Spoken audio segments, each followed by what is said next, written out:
Dicen que en materia política en Colombia ocurren tantas cosas que al final no pasa nada.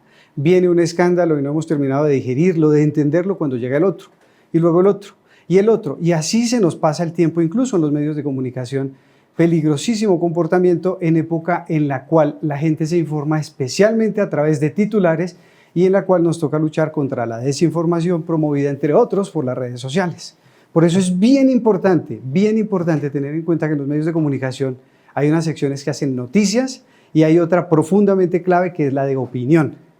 Y uno de los columnistas de opinión más leídos y más consultados de este país, afortunadamente está en El Espectador, es el doctor Ramiro Bejarano Guzmán, catedrático universitario, egresado, trabaja en el externado y, como decíamos, escribe sobre temas de política en este país, siempre dando en la médula, dándole a la pepa en los temas contundentes. Por eso ustedes nos pidieron que lo tuviéramos en las conversaciones del Espectador. Bienvenido, Ramiro, al Espectador. Elber, muchas gracias. Me siento, obviamente, como usted dice, en mi casa y a su disposición y de los lectores del Espectador. Pues imagínense, nos han dicho que le preguntemos de tantos temas de actualidad que por supuesto usted ha manejado en sus más recientes columnas que no sabemos por dónde empezar. Pero, dígame usted, Corfi Colombiana. Por cualquiera, Corfi Colombiana, el tema del Petro, fiscal. El tema del fiscal. El presidente, los escándalos en el gobierno. Sí, yo realmente me ocupo de todos esos temas porque es lo que pasa mañana, tarde y noche en el país. Le propongo uno, que fue de una de sus más recientes columnas, de la noticia que circuló sobre el anuncio de una amenaza contra la vida del fiscal general de la Nación. Usted tenía una posición ahí bien concreta de rechazo, por supuesto, a las amenazas contra cualquier funcionario y en este caso específico contra el fiscal, pero usted también pedía unas precisiones. ¿Por qué? Por una razón, porque a mí me parece que hay una cosa muy grave, es un atentado contra quien es fiscal general de la Nación. Y a mí la impresión que me dio es que el fiscal general de la Nación quiso manejar eso sobre la base de que la única noticia que él aceptaba posible era que existiera el atentado. Para él la buena noticia es que existiera un atentado, no que no existiera atentado. ¿Por qué? Porque él tiene una agenda política, él está pensando en su futuro para después, y a mí me parece que ha hecho el ridículo, porque, por ejemplo, expresar molestia porque el presidente no lo había llamado, vieron del presidente y plantearle que cuál va a ser su situación cuando salga del cargo. Esas son cosas que por dignidad no debe hacer un funcionario que realmente tenga decoro por lo que está haciendo. Y además por algo elemental que yo como abogado no puedo dejar pasar por alto. Si hay un atentado contra el fiscal donde están comprometidos supuestamente, conociendo la información, el CTI, otra oficina vinculada a la fiscalía y además de su inteligencia militar, uno lo que sí esperaría es que le hubiera mostrado al país una prueba. Ninguna prueba. No aparece. No aparece ninguna prueba y por el contrario el fiscal se le va a decir que la OIAF estaba escondiendo pruebas de cómo se había pagado el atentado. Él está, mire, eso es inédito en la historia del país, un fiscal poniendo toda la fiscalía a tratar de establecer las evidencias que no tiene para demostrar que está siendo perseguido. Él tiene mucha preocupación por los eventuales atentados que le puedan corresponder a él, pero le tengo que decir que él, frente a las situaciones de los demás, eso sí le importa un pito. Le voy a decir por qué. Hace unos meses pusieron en redes sociales un aviso según el cual yo me había muerto. Sacaron un aviso, se invita a las exequias de Ramiro Bejarano Guzmán. Obviamente, eso obviamente no es una broma, eso es una cosa eso es delicado. Amenazante. Eso es delicado. Un fiscal me llamó y me dijo que iban a iniciar investigación, iniciaron una investigación y a los 2 días una fiscal que yo no conozco decidió archivar el asunto diciendo que no había ningún mérito para investigar. Yo obviamente pues no protesté ni dije nada porque... Pero ese es el talante de esa fiscalía. Cuando se trata de investigar los hechos que pueden afectar a los demás, que son críticos de ellos, eso no importa, eso vale muy poquito. Pero cuando se trata del fiscal, hay que poner a toda la fiscalía, a los organismos de inteligencia. ¿Qué tal eso que el fiscal cita al comandante general de las Fuerzas Armadas para que le vaya a contar en qué va el atentado a él? Eso es una ridiculez y y además es un menosprecio por la verdad. ¿Usted cree que la fiscalía está politizada? Creo no, estoy seguro. ¿Está convencido? Pero totalmente, totalmente. Mire usted, por ejemplo, que cuando llevaron a Nicolás Petro a las diligencias, el fiscal no se refería al señor Nicolás Petro, sino al hijo del presidente. Ajá. Permanentemente. ¿Por qué? Porque el objetivo obviamente es eminentemente político, porque que Nicolás Petro haya recibido dinero y que se haya apropiado de él y que se haya enriquecido ilícitamente, bueno, eso es grave, por supuesto, pero obviamente que sea el hijo del presidente es lo que lo hace atractivo a los ojos de la Fiscalía, porque evidentemente la Fiscalía no ve con buenos ojos a Petro. Usted se me fue con el tema de Petro, pero quisiera detenerme un instante más en esto de las amenazas al fiscal. ¿Le dice algo a usted la coincidencia en tiempos entre la noticia sobre la amenaza al fiscal y lo que estaba ocurriendo con el ELN? No hay pruebas del atentado. De lo que hay pruebas es de que ese atentado lo conocía organismos oficiales hace 2 meses, según ha dicho el propio fiscal. Sí. Y lo dijo la vicefiscal, diciendo que hacía 30 días lo conocían. Es decir, lo conocían hacía tiempos. Un atentado de esa magnitud que se conoce hace tiempos, ¿por qué no lo estallaron inmediatamente? Esperaron 2 meses y lo hacen coincidir. Primero, con el tema de la liberación de Nicolás Petro, que obviamente fue una mala noticia para el fiscal. Tan mala noticia es que ahí lo ve usted que están escarbando para ver cómo lo vuelven a meter a la cárcel, ¿no? Y esa es una coincidencia malhadada, por decirlo menos. Estalla en ese atentado justamente cuando el fiscal, además, en las encuestas está muy mal. Si usted coge una encuesta cualquiera y pregunta por el fiscal, la gente no cree en el fiscal, no cree en la Fiscalía de Barbosa. Él ha afectado el buen nombre de esa institución, donde hay gente magnífica, hay gente muy dedicada a su labor, pero obviamente están padeciendo esa férula escolástica de tener a un señor que está pensando en él y solo en él. Y por eso estallaron esto ahora. Esa es una cosa que en ninguna parte hubiera ocurrido. Y viene a coincidir con la noticia del ELN. Pero por supuesto, esa es la otra. Gracias por recordármelo. Por supuesto, es que lo estallan precisamente en el momento en el que se comienza el cese al fuego. Porque es que el fiscal es enemigo acérrimo del proceso de paz con el ELN. Él dice que está colaborando. Vaya la forma de colaborar.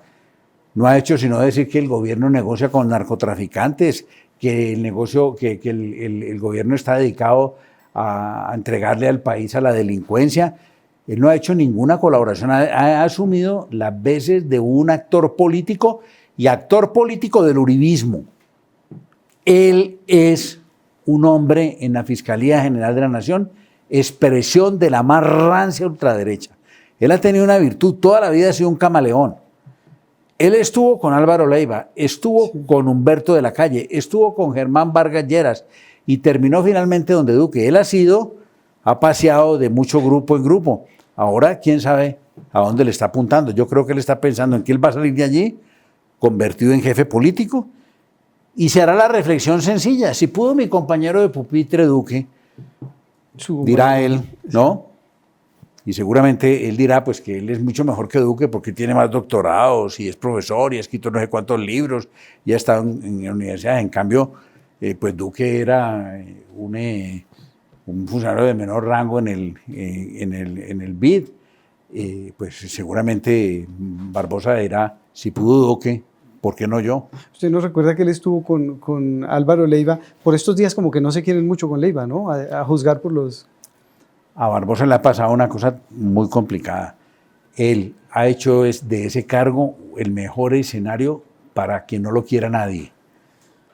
Todas las personas que lo han conocido, que lo hemos conocido, tenemos un pero frente a él. Yo lo conocí en el externado cuando él estaba allá. Era muy solícito, era muy querido. Por ¿Usted era profe? Sí. ¿Fue profe de él o no? No, porque él no es externadista. ¿Verdad que él es de él la es de la Sergio? Sergio Arboleda, sí. Pero él hizo alguna cosa que yo no sé cuál fue y allá terminó de profesor. Y él oficiaba como si fuera externadista, pero él sabe que no es externadista. Y yo allá lo conocí siendo el profesor y era muy solícito y muy amable. Alguna vez me dedicó uno de esos tantos libros que él ha escrito, porque a él le pasa un poquito lo que le pasaba a Jorge Mario Isman, que él sacaba una cantidad de libros y a Jorge Mario le decían algo que también seguramente le van a decir a Barbosa, que si él se hubiera leído todos los libros que ha escrito, seguramente sería un hombre muy preparado. Hombre, no sea tan duro con el señor fiscal tampoco. Profesor Bejarano, ¿usted no le hizo una pregunta a propósito de este tema del fiscal al ministro de Defensa? Sí. ¿Ya le contestó? Sí, le mandé un WhatsApp, a su WhatsApp personal. Querido doctor Iván, porque yo pues creía que era amigo de él, porque no se le olvide que él y yo fuimos víctimas del mismo gobierno del doctor Uribe, Las cuando chuzadas. el doctor Uribe, las chuzadas y tal, y yo hice un derecho de petición cuando él estaba siendo acusado, que le sirvió mucho en su querella contra María del Pilar Hurtado, él lo sabe, y hemos sido amigos, y le escribí, cuando me amenazaron, le escribí alguna nota y él me contestó diciéndome que me iba a llamar la directora de la DIJÍN, evidentemente me llamó una generala. Y le escribí en la esperanza, le pregunté, Iván, por favor, dime cuándo y de qué manera supo inteligencia militar que había un atentado contra el fiscal. Para mí ese detalle es muy importante. ¿Cómo fue que inteligencia militar supo ese atentado? ¿Quién le contó? Yo creo que le contó la fiscalía. Entonces por eso ellos lo vuelven todo eso. Y el doctor Velázquez no me contestó. Yo me imagino o que el tipo está molesto conmigo por mis columnas contra el gobierno, o sencillamente que el poder enrarece las almas de los hombres tibios. Y de pronto él dirá, ya, pues ahora no le importa, no le contesto, y no me contestó. Deje así. Deje así. Es posible, no le respondió nunca entonces. Pero la pregunta está viva.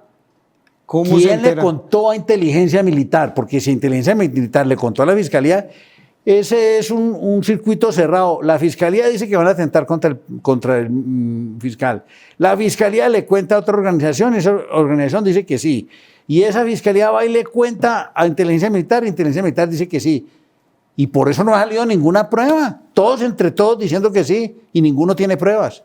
Por eso Ramiro Bejarano expresa su opinión concreta en las columnas sobre este tema. Por supuesto, hacemos la salvedad de que lo que se espera en democracia es que jamás haya un atentado, por supuesto, contra un fiscal general de la nación ni contra nadie, que se respete a las personas y que todos puedan expresar sus opiniones con tranquilidad, ¿no? Sí, que es lo que yo esperaba que hubiera ocurrido con la Fiscalía de Barbosa cuando otros hemos tenido sensaciones de amenaza. Pero como le digo, en mi caso personal, no fue así. Archivaron la investigación sin decirme absolutamente nada. Y yo creo que eso fue orden de Barbosa.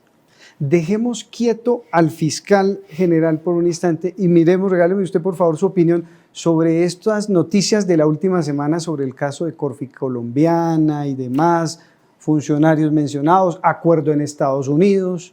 Mire, yo creo que esa es una noticia bomba, porque han quedado muy mal la justicia colombiana y han quedado también muy mal los medios de comunicación. La justicia colombiana, ¿por qué? Porque aquí resultó que se investigó en épocas del doctor Néstor Humberto Martínez, que había sido abogado del Grupo Aval, que las investigaciones en el tema de los sobornos de Odebrecht no llegaron a ningún Pereira. Y aquí se dijo que solamente se había encontrado que 6,5 millones de dólares, y allá en Estados Unidos revelaron que fueron 23 millones de dólares de sobornos, y que hay un funcionario, hay un congresista, que hay una persona de la ANDI, que hay una tercera persona funcionario del gobierno que todo el mundo anda especulando quién es, que había 2 lobistas, que había no sé quién más. Y resulta que yo creo que la justicia colombiana está en mora de reiniciar esas investigaciones. Alguien me dijo que iban a formular acciones populares y de grupo contra el Grupo Aval y contra los Sarmiento, porque es evidente que si allá se confesó que hubo unos sobornos, pues eso, si allá hicieron un acuerdo, obviamente eso tiene que concretarse aquí. De manera que queda muy mal parada la justicia, queda muy mal parado el doctor Néstor Humberto Martínez.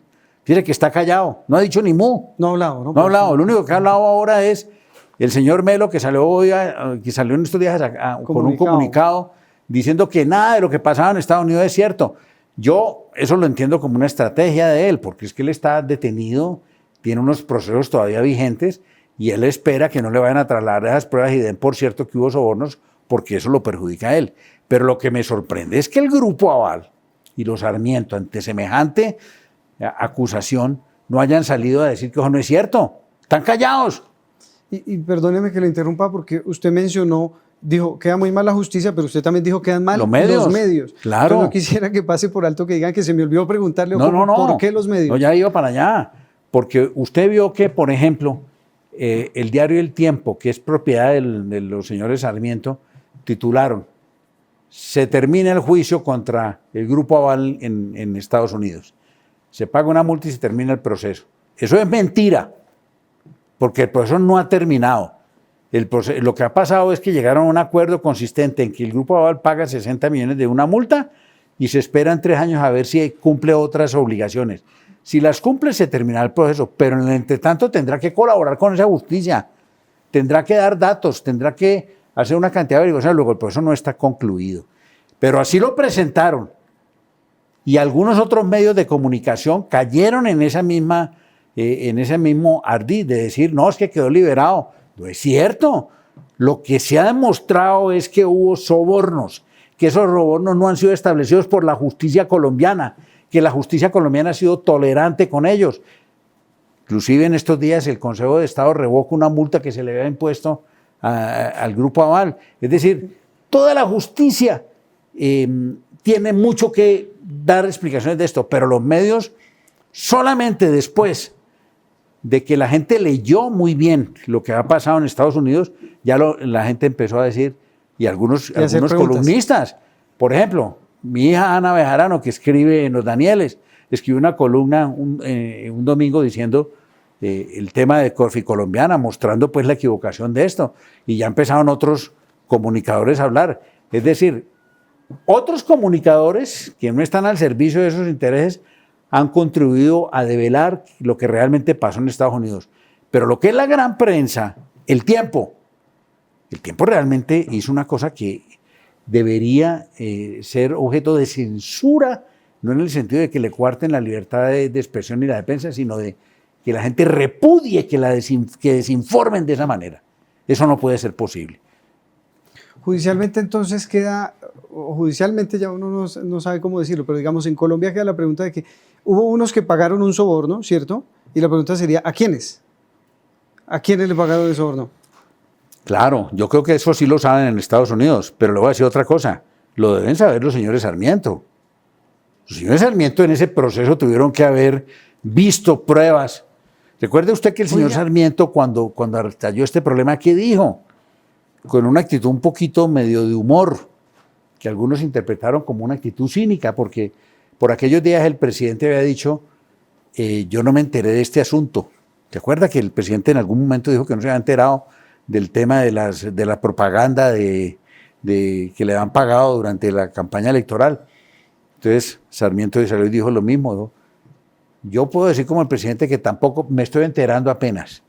Me acabo de enterar. Me acabo de enterar. Yo creo que eso no es verosímil en una persona como Luis Carlos Sarmiento, que controla, pues es su éxito como administrador, cuántos centavos se gasta. Y obviamente allá en Estados Unidos tuvieron que haber visto toda esa infinidad de pruebas. Ellos saben a quiénes pagaron los sobornos, de qué manera se pagaron los sobornos. Y lo que me parece a mí es que el gobierno colombiano y las autoridades colombianas, la justicia, debería exigirle al Departamento de Justicia americano que nos suministre esas pruebas. Nosotros los colombianos tenemos derecho a saber quién fue el legislador que recibió sobornos, que eso no va a quedar solamente en Otto Bula. ¿Quién fue el personaje de la ANI que recibió sobornos? ¿Quién es el tercero funcionario del gobierno del que se anda especulando que recibió sobornos? ¿Quiénes son los lobistas? No puede ser que nos vengan y nos digan que en Estados Unidos establecieron todo eso, que hay todo ese mapa de personas vinculadas y que nosotros que somos los dolientes de esa corrupción no sepamos quiénes fueron. Eso no nos puede pasar. Usted plantea un montón de preguntas que son importantes, que son interesantes y que deberíamos saber. ¿Qué tan posible es que sepamos las respuestas por un conducto como el que usted enuncia? ¿Eso en la vida real, eso sí es posible? Yo creo que sí.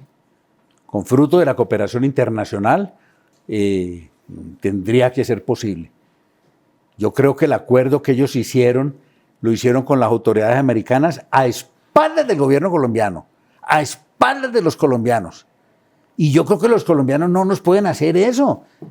¿Cómo así que se llevan la información para allá? Allá terminan haciendo un arreglo y nosotros aquí, ¿qué?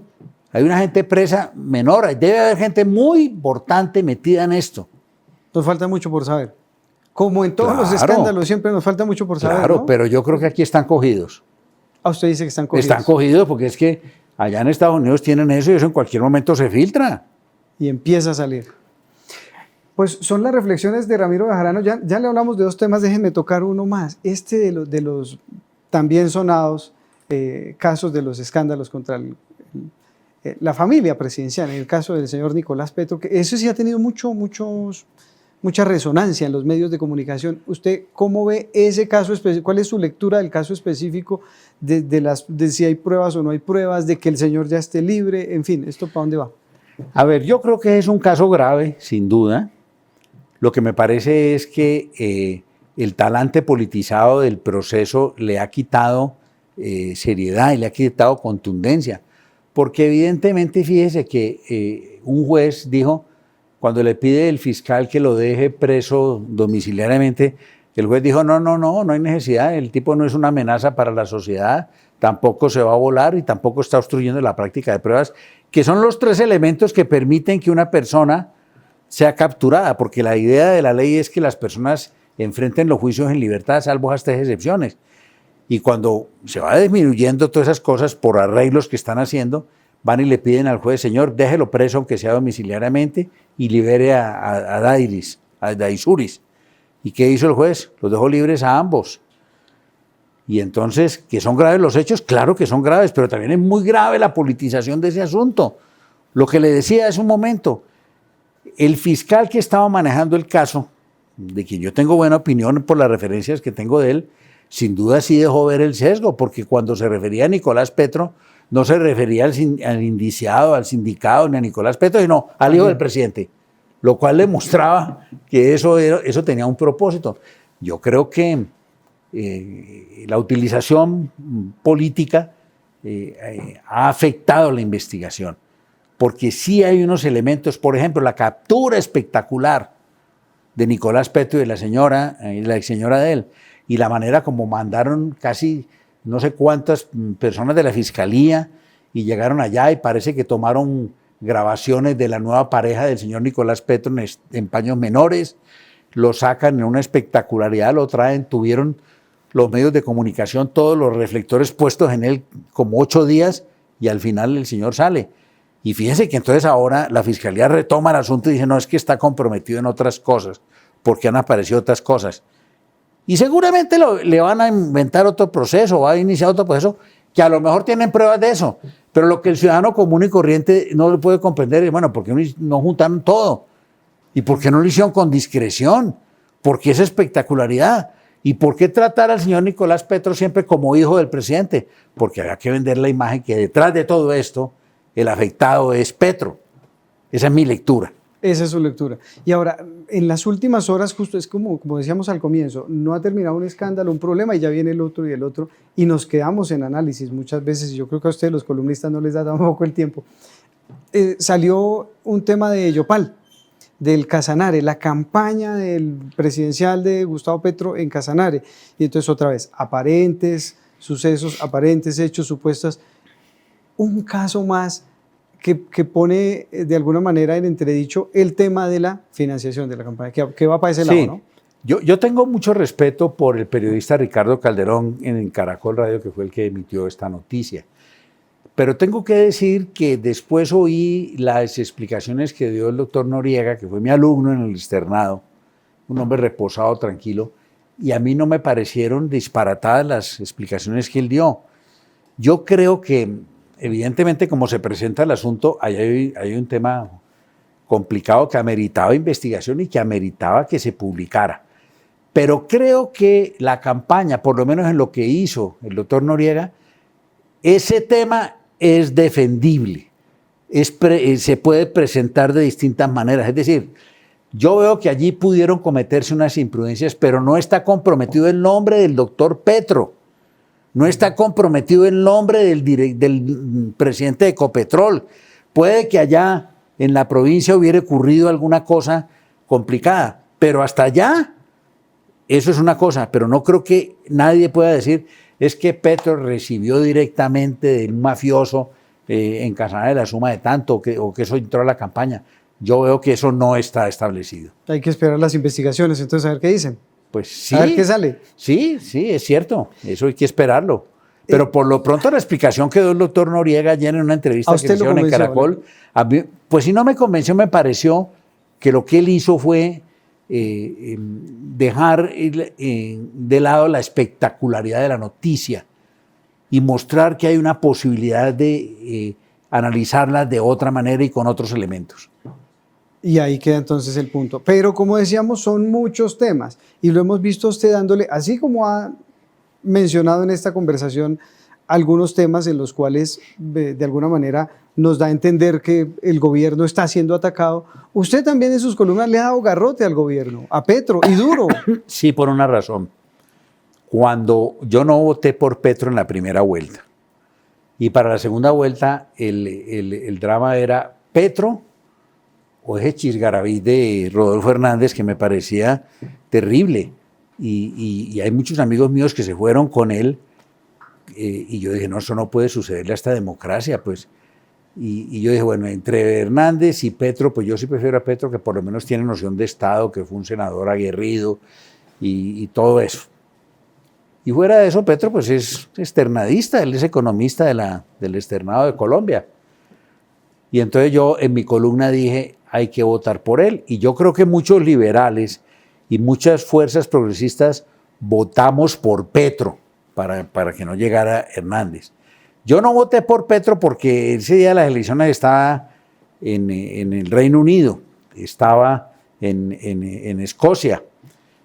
Y acuerdo que ese día tuve una intervención en un programa de televisión como comentarista, pero yo no voté por él. Pero dije claramente, el día en que eligieron a Petro, Petro va a ser un gobierno en el que va a trabajar el concepto de la democracia plebiscitaria. Eso lo dije yo en esa intervención. Y así fue. Apenas arrancó Petro, el tema es, hay que sacar la gente a las calles. Y a mí me parece grave la democracia plebiscitaria porque es una manera de presionar a las personas para que no critiquen y sacar a la gente a las calles cuando no le gusta algo del gobierno. Eso empieza a debilitar al Congreso, a las cortes, instituciones, ¿no? a los medios de comunicación. Y yo creo que él ha cometido errores grandes. Dígame uno. Yo creo que, por ejemplo, haber radicalizado su tema político y haber salido en el gobierno de Ocampo, de Cecilia López y de Alejandro Gaviria, porque el mensaje que mandó es que él iba a gobernar exclusivamente con los suyos, que son por lo general de una intolerancia mayúscula. Ellos creen que tienen complejo de Adán, que ellos son los que van a cambiar este país y los únicos que saben. Ahí están Susana Mohammad, pues de una intolerancia mayúscula. La propia nueva ministra de Agricultura también, esa señora que estuvo de ministra de Minas. Todos a una como en Fuenteovejuna, con el cuento de que ellos van a cambiar este país, y se les olvidó que es que el país no son ellos, sino que ellos son parte del país, ganaron las elecciones, pero no son ellos. ¿Cuál es el mejor funcionario de este gobierno? Está por nombrarse. ¿Y el peor? A ver, yo creo que el peor funcionario de este gobierno, pues creo que le ha ido muy mal al doctor Velasco como ministro del Interior, ha tenido muy mal suceso. La señora Vélez, la señora Irene Vélez, fue desastrosa ministra de Minas, los grandes problemas. La doctora Corcho, también una intransigencia mayúscula. Yo creo que le pusieron un tono grande. Y Petro cometió el error de dejarse convencer de que él podía gobernar solo y acabó la coalición de gobierno. Y ahora está tratando de restablecerla con el cuento del acuerdo nacional. ¿Qué es un acuerdo nacional? El acuerdo nacional no es llamar a los jefes de los partidos y decirle, vengan a tomar café aquí. No, el acuerdo nacional es, ¿quiere que entren los liberales? Dele un ministerio, 2 ministerios y decida con ellos la política, con los verdes, con la U, inclusive con los centros democráticos. Eso es un acuerdo nacional. Eso es un acuerdo Eso es un acuerdo nacional, pero no es decirle vengan a tomar café aquí, no. Vengan, gobernemos juntos, ¿no? Se lo leímos en una columna, lo recuerdo, que usted mencionó ese tema en una columna. Ya dijo muchas cosas que no han funcionado o que no le gustan del gobierno de Petro. Despidamos con una que crea usted que ha funcionado, algo que le ha salido bien a Petro. Yo creo que a Petro le ha salido bien un mensaje de decirle a esta sociedad que sí es necesario el cambio. Eso es importante, porque aquí la gente ahora está asimilando que es necesario, que el camino de Petro es cambiar esto. Este país no puede seguir siendo... ¿Por qué la gente está tan aterrada? Porque los ministros que están nombrando son personas que nadie conoce. son de gente que viene de otro lado. De otro lado, Yo sí. creo que sí es importante que este país entienda que la mejor manera de avanzar es cambiando, pero hay que cambiar en armonía. Lo que no puede suceder es que Petro diga, vamos a cambiar, nosotros petristas vamos a hacer un país contra el resto de los colombianos. Eso no puede ser. Pero yo creo que el mensaje del cambio sí es útil para una democracia y es importante también que por fin se haya aprobado la jurisdicción agraria y rural, que ojalá empiece a funcionar. Quedó un poquito mocha en el trámite en el Congreso, pero esa es una conquista importante del gobierno de Petro. Pues son las reflexiones de Ramiro Bejarano, ya lo dijimos, abogado, catedrático, columnista del Espectador. Muchas gracias, Ramiro, por acompañarnos en su casa. Elber, muchas gracias, que hace tiempo no me invitaban por acá. Antes me daban sopita y ya no volvieron a dar sopa. Le prometo que ahora, y queremos tenerlo más seguido, por supuesto. Ramiro, Gracias. muchas gracias. Muy A ustedes gentiles. que nos acompañaron, volveremos en breve con nuevos temas de análisis en El Espectador.